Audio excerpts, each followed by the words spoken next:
रामू तो मुझसे कम अमीर है, लेकिन फिर भी खुश दिख रहा है। कहीं ज्यादा दौलत पाकर मैंने गलती तो नहीं कर दी। तभी दरवाजे पर दस्तक होती है। हरिया चौंक जाता है और फिर खुद को संभाल कर बोलता है। कौन है? दरवाजा खुलता है और रामू अंदर आता है। उसके चेहरे पर हल्की मुस्कान है, लेकिन उसकी आंखों में चिंता की झलक है। हरिया उसे देखकर कुछ असहज महसूस करता है, लेकिन फिर जल्दी से सामान्य होने की कोशिश करता है। रामू हैरानी से चारों ओर देखते हुए कहता है, अरे हरिया, ये सब कैसे हो? एक ही रात में तू इतना बड़ा आदमी बन गया। हाँ हाँ हाँ रामू, ये किस्मत का खेल है। भगवान ने मुझ पर कृपा कर दी। भगवान ने या जिन ने? हरिया चौंक जाता है। उसकी आंखें फटी की फटी रह जाती है। वो जल्दी से अपनी भावनाओं को छिपाने की कोशिश करता है, लेकिन उसकी घबराहट साफ झलक रही है। जिन? कैसी बातें कर रहा है? ये सब बस मेरी मेहनत और भाग्य का फल है। हरिया, मुझे सच बता, मैं तुझे बचपन से जानता हूँ। एक ही रात में तू इतना बड़ा आदमी बन गए और तेरी आंखों में डर भी दिख रहा है। क्या तूने भी जिनसे कोई वरदान मांगा? हरिया कुछ पल चुप रहता है, फिर अचानक गुस्से में आकर बोलता है, अगर मांग भी लिया तो क्या? ये मेरी दौलत है, मेरा महल है, तुझे इससे क्या मतलब? रामू चुपचाप उसकी आंखों में देखता है। उसकी आंखों में चिंता झलक रही है, लेकिन वो गुस्से में नहीं आता। वो धीरे से बोलता है, हरिया, मैं तेरा दोस्त हूँ, मैं तेरी खुशी चाहता, लेकिन ये दौलत देखकर मुझे अच्छा नहीं लग रहा। क्या तुझे सच में खुशी मिल रही है? हरिया कुछ कहने ही वाला होता है, लेकिन तभी उसे जिन की शर्त याद आ जाती है। अगर तू इस दौलत का एक भी हिस्सा किसी के साथ बांटने की कोशिश करेगा तो सब कुछ हमेशा के लिए खो देगा, और शायद अपनी आत्मा भी। वो डर से कांप जाता है और उसकी आंखों में भय झलकने लगता है। वो गहरी सांस लेते हुए खुद को शांत करने की कोशिश करता हुआ रामू से कहता है, रामू, मैं ठीक हूँ और तू यहाँ से चला जा, मुझे अकेला छोड़ दे। ठीक है हरिया, लेकिन याद रखना, दौलत अगर खुशियाँ नहीं दे रही तो वो बोझ बन जाती है। अगर तुझे मेरी जरूरत महसूस हो तो मैं हमेशा तेरे साथ हूँ। रामू पलटकर जाने लगता है, लेकिन जाते जाते वो रुककर हरिया की ओर देखता है, जैसे कुछ कहना चाहता हो, लेकिन फिर बिना कुछ कहे चला जाता है। हरिया उसे जाते हुए देखता है और धीरे धीरे उसकी आंखों में डर गहराने लगता है। वो धीरे से खुद से पूछता है, क्या सच में मैंने कोई गलती कर दी? वो अपने हाथों को देखता है और उसे लगता है कि उसकी उंगलियां हल्की नीली पड़ रही हैं। वो घबराकर जल्दी से अपने हाथ छुपा लेता है। तब एक हल्की हवा चलती है और उसे ऐसा लगता है कि कहीं से जिन की धीमी हंसी सुनाई दे रही।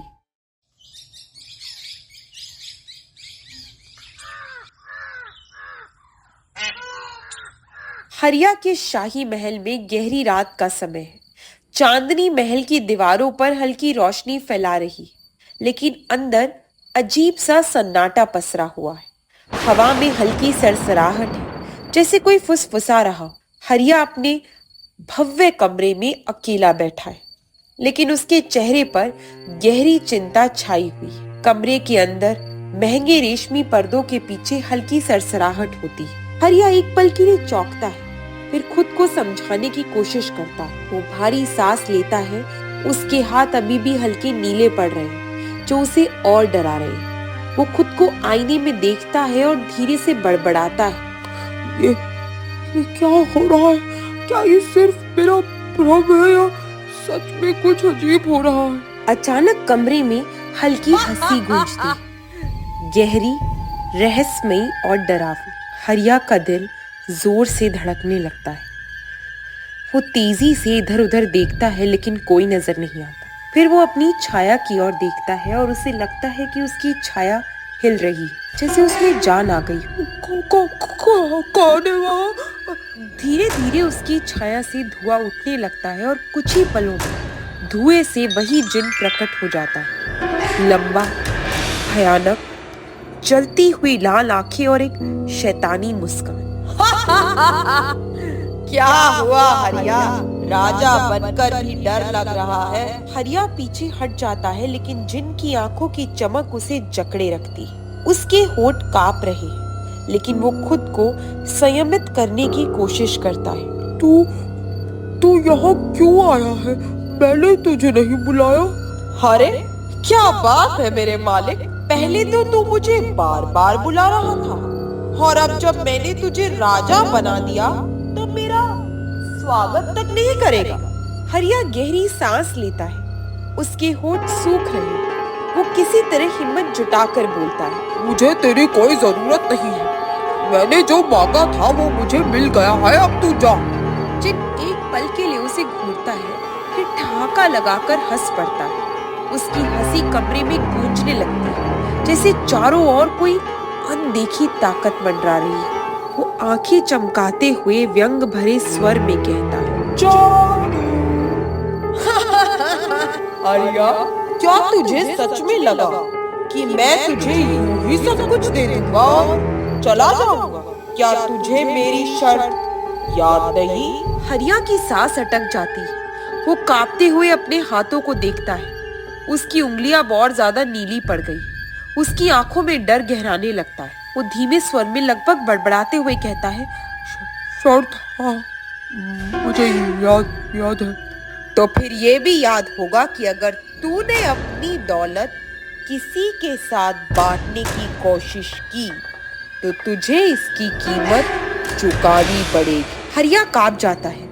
उसे तुरंत रामू की बात याद आती है। अगर दौलत खुशियां नहीं दे रही तो वो बोझ बन जाती है। उसे एहसास होता है कि वो इस दौलत से जितना भी खुश होने की कोशिश करे, लेकिन वो उसकी आत्मा को खोखला कर रही है। वो गिड़गिड़ाते हुए कहता है, नहीं, मुझे ये दौलत नहीं चाहिए। मैं इसे छोड़ना चाहता हूँ। मुझे मेरी पुरानी जिंदगी वापस चाहिए। जिन अचानक गंभीर हो जाता है। उसकी मुस्कान गायब हो जाती है और उसकी आंखों में अजीब चमक आ जाती है। वो धीरे धीरे आगे बढ़ता है और फुसफुसाता है, इतना आसान नहीं है हरिया। तुझे जो चाहिए था वो तुझे मिल गया। अब तुझे इसका पूरा मूल्य चुकाना होगा। नहीं, मैंने ऐसा कुछ नहीं सोचा था। लेकिन मैंने सोचा था, और अब तू मेरी पकड़ में। इतना कहते ही जिन अचानक अदृश्य हो जाता है, लेकिन उसकी हंसी अब भी गूंज रही। हवा तेजी से चलने लगती है और हरिया को लगता है कि उसके हाथ और ज्यादा नीले हो रहे हैं। वो डर के मारे चिल्लाता है, लेकिन उसकी आवाज उसके ही कमरे में घुट कर रह जाती है। कमरे का दरवाजा अचानक अपने आप बंद हो जाता है, लेकिन वो अंदर से बंद हो चुका है। उसकी चीख सुनने वाला कोई नहीं है। महल के बाहर सब कुछ शांत है, लेकिन अंदर जिनकी हंसी अब भी गूंज रही। सुबह के समय हल्की गुलाबी रोशनी आकाश में फैल रही। पक्षियों की चहचहाहट सुनाई दे रही। रामू अपने घर के बाहर बैठा हुआ है, लेकिन उसके चेहरे पर चिंता की लकीरें हैं। वो सोच रहा है कि हरिया कहाँ गायब हो गया है। तभी अचानक दूर से एक धूल भरी आकृति उसकी ओर भागती हुई दिखती है। जैसे जैसे वो पास आती है, रामू की आंखें चौड़ी हो जाती, क्योंकि ये आकृति कोई और नहीं बल्कि खुद हरिया है, जो बेहद डरा हुआ और थका मांदा दिख रहा है। रामू बचा ले मुझे। रामू तेजी से उठकर उसकी ओर बढ़ता है। हरिया के चेहरे पर गहरी थकान और भय स्पष्ट नजर आ रही। उसके कपड़े फटे हुए हैं, आंखों के नीचे काले घेरे पड़ गए हैं और उसके हाथ अब लगभग पूरी तरह नीले हो चुके हैं। ये देखकर रामू घबरा जाता है और चिंतित स्वर में कहता है, अरे हरिया, तेरा ये हाल कैसे हुआ? कहाँ था तू? और तेरे हाथों को क्या हुआ? हरिया कांपते हुए अपने हाथों को छुपाने की कोशिश करता है, लेकिन फिर आंसू भरी आंखों से रामू की ओर देखता है और रो पड़ता है। वो घुटनों के बल गिर जाता है और रामू के पैर पकड़कर गिड़गिड़ाने लगता है। रामू, मुझे माफ कर दे। मैंने बहुत बड़ी गलती कर दी। मैंने लालच में आकर जिनसे वो वरदान मांग लिया जो मेरे लिए श्राप बन गया। मुझे बचा ले मेरे दोस्त। रामू उसकी बातें सुनकर चौंक जाता है, लेकिन उसकी आंखों में हमदर्दी झलकती है। वो धीरे से हरिया को उठाता है और पास के चबूतरे पर बैठाता है और फिर गंभीरता से पूछता है, तू मुझे साफ साफ सब कुछ बता हरिया, क्या हुआ तेरे साथ? हरिया धीरे धीरे अपने डर और घबराहट को काबू में करता है और पूरी कहानी सुनाने लगता है। जब जिन्ने मुझे धन दौलत दी, तब मुझे लगा कि मैं सबसे शक्तिशाली आदमी बन गया हूँ। मैंने बड़े बड़े महल बनवाए, शानदार वस्त्र पहने और सोने चांदी से अपने चारों ओर वैभव फैला दिया। लेकिन कुछ दिनों बाद मुझे अजीब अजीब चीजें महसूस होने लगी। कैसी चीजें? मुझे रात में अजीब अजीब आवाजें सुनने आई देने लगी। कभी कभी ऐसा लगता कि कोई मुझे देख रहा है, जबकि कमरे में कोई होता ही नहीं था। और फिर जिन अचानक मेरे सामने प्रकट हो गया। रामू की भौहें सिकुड़ जाती है। वो ध्यान से हरिया की बात सुन रहा है। उसने मुझसे कहा कि मैं उसकी शर्त भूल गया हूँ। मुझे समझ ही नहीं आया कि वो क्या कह रहा था, लेकिन फिर उसने मुझे याद दिलाया। उसने मुझसे कहा था कि मैं अपनी दौलत सिर्फ अपने लिए रख सकता हूँ, और अगर मैंने इसे किसी और के साथ बांटने की कोशिश की तो मुझे इसकी सजा मिलेगी। तो फिर तूने क्या किया? रामू, मैंने तेरी दी हुई सीख को मानकर अपने महल के नौकरों को पैसे बांटने की कोशिश की थी। मुझे लगा था कि दौलत अकेले रखने से अच्छा है कि दूसरों को भी सुख मिले। लेकिन जैसे ही मैंने ऐसा किया, जिन गुस्से में प्रकट हुआ, उसने मुझसे कहा कि अब मेरी सजा शुरू होगी। और फिर उसने मुझे श्राप दे दिया। उसने कहा कि मैं अब धीरे धीरे एक छाया में बदल जाऊंगा, एक ऐसा इंसान जिसे कोई देख नहीं सकेगा, जिसे कोई पहचान नहीं सकेगा। और देख, मेरे हाथ पहले ही ढीले पड़ चुके हैं। मुझे लग रहा है कि कुछ ही दिनों में मैं पूरी तरह अदृश्य हो जाऊंगा। रामू का चेहरा गंभीर हो जाता है। वो जानता है कि ये कोई साधारण समस्या नहीं, ये किसी बड़ी मुसीबत की निशानी है। वो थोड़ी देर चुप रहता है, फिर दृढ़ स्वर में कहता है, हरिया, तेरा ये हाल देखकर मुझे बहुत दुख हो रहा है, लेकिन मैं तुझे ऐसे नहीं छोड़ सकता। हमें इस समस्या का हल निकालना होगा। हरिया आशा भरी नजरों से उसे देखते हुए कहता है, क्या तू सच में मेरी मदद करेगा रामू? रामू मुस्कुराकर उसके कंधे पर हाथ रखते हुए कहता है, दोस्ती का मतलब ही यही होता है हरिया, लेकिन हमें सोच समझकर कदम उठाना होगा। मुझे लगता है कि हमें उस महात्मा जी के पास जाना चाहिए जिनसे मैंने पहले भी ज्ञान प्राप्त किया था। शायद वही हमारी मदद कर सके। हाँ, मैं उनके पास चलने के लिए तैयार हूँ। मुझे सिर्फ इस श्राप से छुटकारा चाहिए।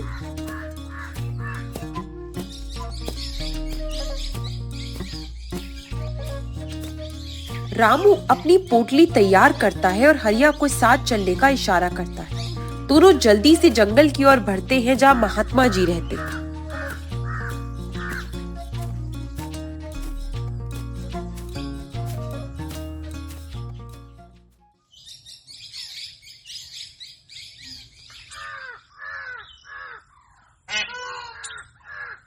गहरे जंगल में उनकी एक छोटी सी कुटिया है। चारों ओर घना अंधकार फैला हुआ है। केवल कुटिया के बाहर जलता हुआ दीपक हल्की रोशनी फैला रहा है। रात का समय है। झिंगुरों की आवाजें और दूर कहीं उल्लू की हल्की आवाज जंगल के रहस्यमयी माहौल को और गहरा बना रही है। रामू और हरिया धीरे धीरे चलते हुए महात्मा जी की कुटिया के पास पहुंचते हैं। हरिया की हालत और बिगड़ रही है। उसके हाथ अब लगभग पारदर्शी हो चुके हैं और उसकी आवाज भी हल्की पड़ने लगी। रामू झटपट कुटिया के दरवाजे पर दस्तक देता है। कुछ पलों की खामोशी के बाद दरवाजा चरमराकर खुलता है। सफेद दाढ़ी वाले महात्मा जी अपनी चमकती हुई आंखों से दोनों की ओर देखते हैं। उनके चेहरे पर गंभीरता है, लेकिन उनके अंदर की करुणा झलक रही। रामू, मुझे मालूम था कि तुम फिर आओगे, लेकिन इस बार तुम्हारे साथ ये कौन है और ये इतनी दुर्बल स्थिति में क्यों है? हरिया अपनी कांपती आवाज में कुछ कहने की कोशिश करता है, लेकिन उसकी जुबान ठीक से काम नहीं कर रही। रामू जल्दी से पूरी बात बताने लगता है। महात्मा जी, ये हरिया है, मेरा मित्र। इसने जिनसे वरदान मांगकर बहुत सारी दौलत तो पा ली थी, लेकिन जब इसने उस दौलत को दूसरों के साथ बांटना चाहा, तो जिन ने इसे श्राप दे दिया। अब ये धीरे धीरे अदृश्य होता जा रहा है। कृपा करके कुछ उपाय बताइए महात्मा जी। जिनके श्राप को तोड़ना आसान नहीं है रामू। ये श्राप लालच और वचन भंग का परिणाम है। अगर हरिया ने जिनके नियमों को तोड़ा है, तो उसे इस श्राप को मिटाने के लिए भी कुछ कठिन परीक्षा से गुजरना होगा। महात्मा जी, मैं कुछ भी करने को तैयार हूँ, बस आप मुझे बचा लीजिए। महात्मा जी अपनी आंखें बंद करके कुछ क्षण ध्यान में चले जाते। फिर वे अपनी आंखें खोलकर गंभीर स्वर में बोलते। हरिया, तेरी मुक्ति का एक ही उपाय है। तुझे खुद को पूरी तरह निस्वार्थ करना होगा। तुझे अपनी बची हुई दौलत को भी त्यागना होगा और जरूरतमंदों की भलाई के लिए एक बड़ा कार्य करना होगा। लेकिन ये इतना आसान नहीं होगा। जिन इस बात को सहन नहीं करेगा और वो तुझे रोकने की कोशिश करेगा। लेकिन महात्मा जी, अगर जिन हरिया को रोकने आ गया तो हम उससे कैसे बचेंगे? रामू, जिन को पराजित करने का केवल एक ही तरीका है, उसकी चालाकी से ज्यादा बुद्धिमानी का प्रयोग करना। और इस बार हमें जिनको उसकी ही जाल में फंसाना होगा। लेकिन कैसे? हरिया, क्या जिन ने तुझे कोई और शर्त बताई थी? कोई और बात जो उसने तुझसे कही हो, लेकिन तुझे उसका मतलब ठीक से समझ में नहीं आया? हरिया कुछ सोचता है और फिर उसकी आंखों में हल्की चमक आ जाती। हाँ महात्मा जी, जब जिन ने मुझे वरदान दिया था, तो उसने ये कहा था कि अगर मैं अपनी दौलत को किसी के साथ बांटूंगा, तो मैं इसे खो दूंगा और श्रापित हो जाऊंगा। लेकिन उसने ये भी कहा था कि अगर मैं अपनी पूरी दौलत का त्याग कर दूं, तो इसका परिणाम अकल्पनीय होगा। मुझे उस समय ये बात समझ नहीं आई थी, लेकिन अब मुझे लग रहा है कि ये एक संकेत था। महात्मा जी मुस्कुराते हुए कहते हैं, बिल्कुल सही। यही वो उपाय है जिससे तेरा श्राप मिट सकता है। लेकिन याद रख, ये आसान नहीं होगा। जिन तुझे तेरी दौलत का त्याग नहीं करने देगा। वो तुझे डराएगा, भ्रम में डालेगा और यहाँ तक कि तुझे नुकसान भी पहुंचा सकता है। तुझे बहुत हिम्मत रखनी होगी। रामू दृढ़ता से कहता है, महात्मा जी, हम इस परीक्षा के लिए तैयार हैं। आप बस हमें बताइए कि हमें क्या करना होगा।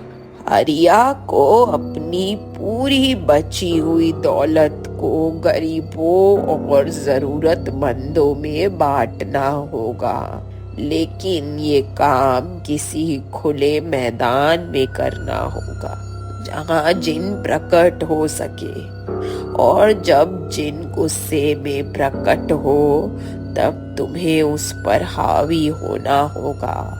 डरने के बजाय उसे चुनौती देनी होगी। अगर हरिया जिन से कहेगा कि उसने अपनी दौलत पूरी तरह छोड़ दी है तो जिन का श्राप टूट सकता है। अगर जिन मुझ पर हमला कर दे तो?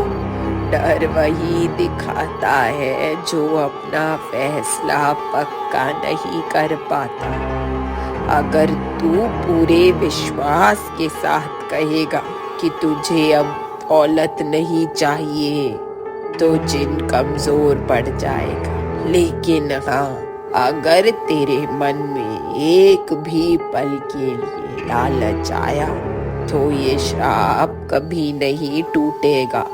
हरिया और रामू एक दूसरे की ओर देखते। दोनों के चेहरे पर चिंता और साहस का मिश्रण साफ झलक रहा। ये उनके लिए एक आखिरी परीक्षा थी। अगर वे असफल हुए तो शायद हरिया हमेशा के लिए अदृश्य हो जाएगा, लेकिन अगर वे सफल हुए तो हरिया अपने श्राप से मुक्त हो सकता है। हम तैयार हैं महात्मा जी, हमें सिर्फ आपका आशीर्वाद चाहिए। महात्मा जी मंत्र पढ़ते हुए उन्हें कहते हैं, जाओ, अपने साहस को अपनी ताकत बनाओ, मैं तुम्हारे साथ हूँ। रामू और हरिया महात्मा जी को प्रणाम करके वापस गांव की ओर निकल पड़ते। आगे क्या होगा? जिनको चुनौती देने के लिए क्या हरिया तैयार होगा? देखते। गांव के बाहर एक खुला मैदान, रात का समय, चांद की हल्की रोशनी चारों ओर फैली हुई है, लेकिन माहौल में एक अजीब सी बेचैनी। रामू और हरिया मैदान के बीच में खड़े हैं। हरिया के पास उसकी बची हुई सारी दौलत, सोने चांदी की थैलियां, कीमती गहने और सिक्कों से भरे बर्तन रखे हुए हैं। पास ही कुछ गरीब और बेसहारा लोग खड़े हैं जिन्हें हरिया अपनी दौलत बांटने जा रहा है। दोनों के चेहरे पर गंभीरता और संकल्प साफ झलक रहा है। हरिया धीरे धीरे अपनी दौलत को गरीबों में बांटने लगता है। उसकी कांपती उंगलियां एक एक सिक्का लोगों को देते हुए झिझक महसूस कर रही, लेकिन उसकी आत्मा दृढ़ है। जैसे जैसे वो अपनी दौलत त्यागता जाता है, हवा में एक अजीब सा कंपन महसूस होने लगता है। अचानक आकाश में काले बादल घिर आते हैं और एक जोरदार बिजली चमकती है। अचानक एक गहरी गूंजती हुई हंसी पूरे मैदान में गूंज उठती है। तेज हवाएं चलने लगती हैं और चारों ओर धूल उड़ने लगती है, और फिर धुएं की एक बड़े गुबार के साथ जिन प्रकट होता है। हरिया, तूने मेरी शर्त तोड़ने की हिम्मत कैसे की? मैंने तुझे धन दिया था, लेकिन तूने इसे ठुकरा दिया। अब तुझे इसकी सजा मिलेगी। जिनकी आंखों से लाल आग की लपटें निकल रही। उसकी गूंजती हुई आवाज ने सभी लोगों को भयभीत कर दिया। गरीब लोग डर के मारे पीछे हटने लगते हैं, लेकिन रामू और हरिया अपनी जगह अड़े खड़े रहते। जिन, मैंने लालच में पड़कर तुझसे वरदान मांगा था, लेकिन अब मुझे एहसास हो गया है कि असली सुख केवल दौलत में नहीं बल्कि उसे दूसरों के साथ बांटने में है। मैं तेरा ये श्राप स्वीकार नहीं करता। बहुत देर हो चुकी है मूर्ख, तू मेरे बनाए हुए नियमों को तोड़ नहीं सकता। एक बार जो श्राप मैंने दिया उसे कोई नहीं मिटा सकता। लेकिन जिन, तुझे अपनी ही कही हुई बात याद है? तूने कहा था कि अगर हरिया अपनी पूरी दौलत त्याग देगा तो उसका परिणाम अकल्पनीय होगा। और देख, उसने अपनी पूरी दौलत छोड़ दी। अब तुझे अपने ही नियमों का पालन करना होगा। जिनका चेहरा एक पल के लिए घबराहट में बदल जाता है। वो सोच में पड़ जाता है और थोड़ा हिचकिचाते हुए कहता है, नहीं, ये धोखा है, ये संभव नहीं। कोई भी इंसान अपनी पूरी दौलत खुद छोड़ने का फैसला नहीं कर सकता। लेकिन मैंने किया जिन, अब तुझे अपना वचन निभाना होगा। तेरा श्राप अब टूट चुका है। जिन गुस्से से दांत पीसता है, लेकिन जैसे जैसे वो ज्यादा गुस्सा करता है उसका शरीर धीरे धीरे धुंधला पड़ने लगता है। रामू आश्चर्य से कहता है, महात्मा जी ने सही कहा था, जिन तभी ताकतवर रहता है जब हम डरते हैं, लेकिन जब हम उसके सामने मजबूती से खड़े रहते हैं तो वो कमजोर पड़ जाता है। हरिया पूरी तरह निडर होकर जिन की आंखों में देखता है। जिनके शरीर से अब काले धुएं की लपटें निकलने लगी हैं, जैसे उसका अस्तित्व खत्म हो रहा। उसके चेहरे पर अब घबराहट साफ दिख रही। हरिया जोरदार आवाज में कहता है, जिन, तेरा खेल खत्म हो चुका है। मैंने लालच को छोड़ दिया है और मैं अब आजाद हूँ। जिन एक जोरदार चीख मारता है। उसकी आवाज गूंजती है और उसका विशाल शरीर धीरे धीरे सिकुड़ने लगता है। उसकी शक्तियां समाप्त होने लगती है और वो धुएं में बदलकर हवा में विलीन हो जाता है। उसकी अंतिम चीख मैदान में गूंजती है, नहीं! और फिर एक जोरदार हमेशा के लिए गायब हो जाता है। अचानक अंधेरा छट जाता है, हवाएं रुक जाती है और सबसे महत्वपूर्ण बात, हरिया का शरीर फिर से पहले जैसा हो जाता है। उसके हाथ जो धीरे धीरे अदृश्य हो रहे थे अब वापस सामान्य दिखने लगते हैं। उसका चेहरा चमकने लगता है। वो पूरी तरह से ठीक हो चुका है। रामू बहुत खुश है। हरिया, तेरा श्राप टूट गया, तू फिर से पहले जैसा हो गया। हाँ रामू, अब मुझे सच में एहसास हो गया है कि असली खुशी धन में नहीं बल्कि दूसरों की मदद करने में है। जिनके श्राप ने मुझे ये सिखा दिया कि लालच इंसान को कहीं का नहीं छोड़ता। अब मैं इस दूसरे जीवन को पूरी तरह अच्छे कार्यों में लगाऊंगा।